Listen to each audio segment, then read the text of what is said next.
Welcome to Mighty Startup, and today I'm answering a viewer's question around the regulatory loophole of THC 8 when it comes to CBD. I'm also going to give you the current regulatory status of CBD products currently out in the market. Are they legal? Are they not? What's the big deal? And I'm going to share with you probably two bigger picture loopholes around CBD and how you guys can capitalize that if you are thinking about starting your own supplement business, and on top of it, thinking about tapping into that CBD market. Let's go. So if you're new to the channel, welcome. My goal here is to help you guys start your supplement business, your CBD business, the right way, making sure that you guys are fully informed and aware of all the regulations and the requirements tied by FDA and other agencies so that you can run your business, you can start your business the right way. And I help companies do that. I've helped companies currently selling in mass markets right now, online, Amazon, international. I've had over 15 years in the supplement industry. Of course, CBD, much less than that just because it's a relatively new market and I've had less exposure as a result. So my expertise in CBD is not as good as the rest of the stuff, but hopefully this video will still be helpful for you. Let's get into it. So what's the big deal with CBD? What's the big situation here? Well, or what's the current regulatory status?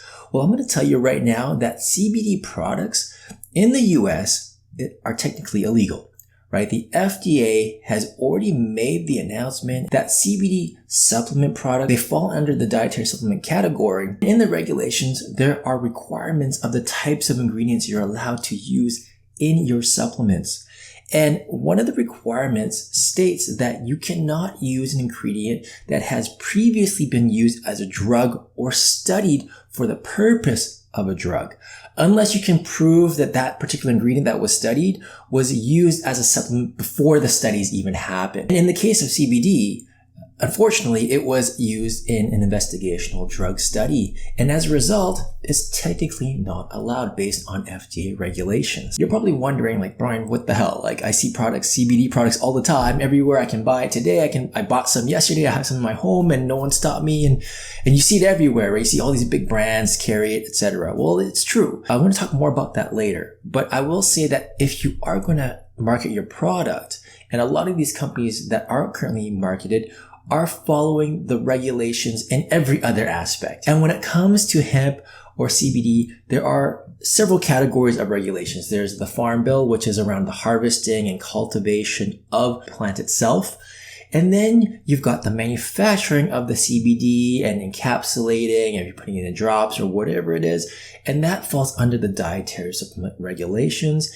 And then you've got the marketing, the labeling, which falls again under the dietary supplement regulations, but also under the FTC.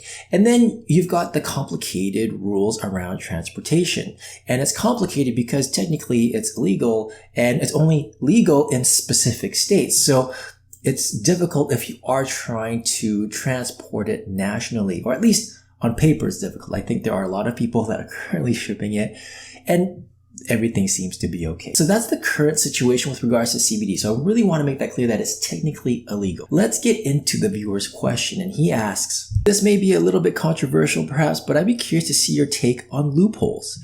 Curious as to how Delta 8, a compound so similar to THC, has gone through this far on the market. Just a future video idea, maybe. Really good question from the viewer. Thank you so much for that.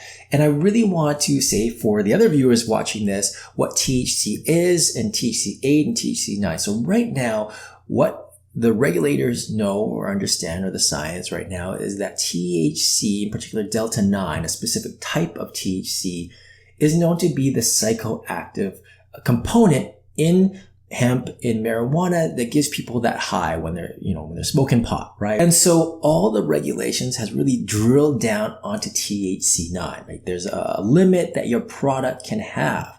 And if it exceeds this limit in your product, then it's technically illegal. And I believe the THC content is like 0.3%, something like that. Anything above that 0.3% is not permitted into the marketplace. But if you're underneath that amount, you're fine. I mean, that's, considered trace levels.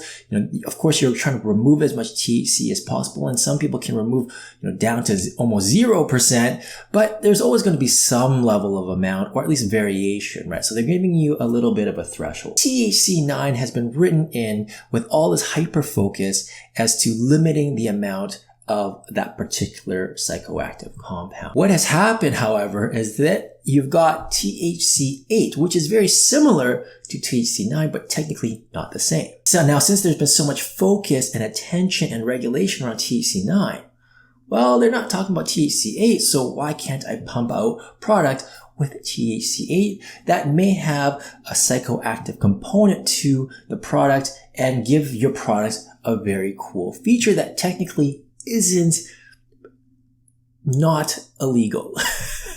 Yes, that could be seen as a loophole.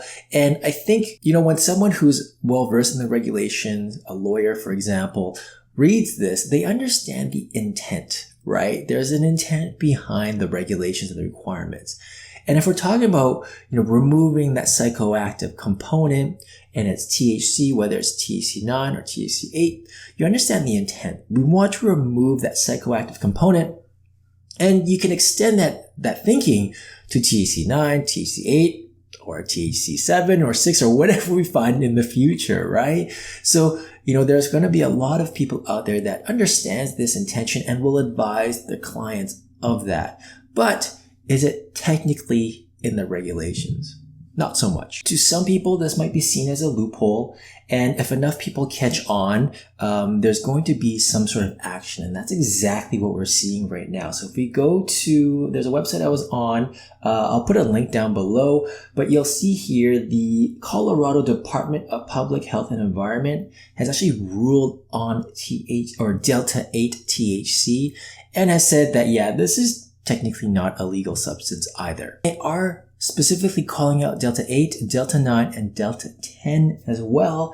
And it's interesting, this particular notice here is talking about how manufacturers may want to convert different forms of THC into these other Delta variants, if you will, and that they do not see that as an act that they're encouraging, and they're treating it as illegal. And that's Colorado. I mean, there may be other states that haven't caught on to this or haven't caught up to this with regards to their regulatory compliance efforts, etc., or even rulemaking. And that's fine, but you can see that this loophole is getting closed as we speak. Now, thinking big picture though, right? What is the bigger loophole? And I think that if you guys are thinking about creating that supplement product or that next CBD product, this might be something to consider.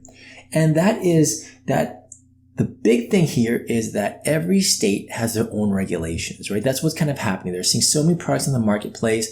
They can't, arrest everybody. They can't enforce everything. So what do? They try to build out the regulations that will legalize it. And of course at the federal level, because it's illegal, each state is kind of doing its own thing. And as a result, you have very inconsistent regulations across the states. And these regulations are also very new. So what happens? You've got the perfect recipe for confusion and a lack of enforcement from the local state level, right? And a lot of the times they put these regulations in place, but no one really knows which department in the government is supposed to be enforcing them. So that is, I think, a bigger loophole for a lot of you guys that are thinking about getting into the market. I'm not saying that, hey guys, this is free reign for you to do whatever you want. The whole point here is that you should still follow the regulations to the best ability that you possibly can. But I'm just saying that there is a lack of enforcement right now in the current marketplace, which is allowing these products to continue to be sold. And I think there's an opportunity here as a result. The other big picture thing to keep in mind is that when it comes to these new products, this innovative category, a new category of products, when we all go into the market at relatively the same time, within a couple years, etc., and you see this huge boom, this huge industry spike, a new category that the government has not seen before, and if we coordinate it well, which, typically CBD has done that, we all kind of jumped onto that bandwagon at the same time. essentially the government isn't going to arrest everyone or fine everybody. They just can't, right? And at the same time, there's no inherent danger. I think there's enough data to show non-THC CBD product with the studies and science that there is to date and the safety information that's available to date. There's a lack of harm for the consumer for the most part. Now they flip the switch and say, okay, well, how do we regulate this? How do we make this legal? And that's the other bigger picture loophole, is like, hey, if we can all get into the industry around the same time and really push this, we can actually switch the perspective of the government and have them change regulations. And that's really what's happening right now. So I think the big takeaway for you is that if you are thinking about starting your supplement brand, especially if you are a small player, this is a really good time for you to get into that market, just because of all of the nuances, how new the regulations are, the complexity and confusion when it comes to enforcement.